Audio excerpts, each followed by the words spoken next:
Shatila is the smallest camp in all the camps in Lebanon, and at the same time is the most capacity people.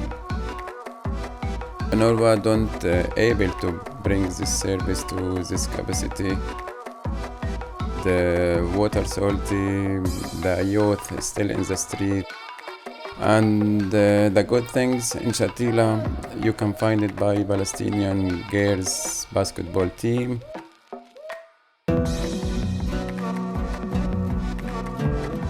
أول مرة كنت قبل ما أبلش باسكت كنت أفكر إنه هدول كيف بيقدروا يلعبوا هون بلبنان، خاصة إنه إحنا الفلسطينية ما في فرق فلسطينية بلبنان تلعب باسكتبول.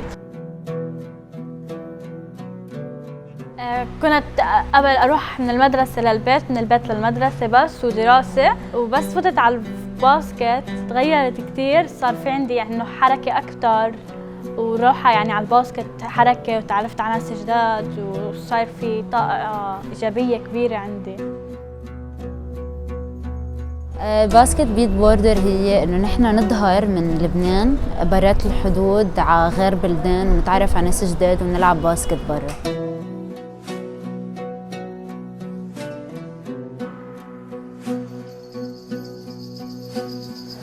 انه هيدي اول مره حسافر فيها وحتكون مع فريق، بعتقد انه حتكون كثير حلوه وانه حنروح مع بعض وحنلعب باسكت وحنتعرف على تيم تاني وهيك.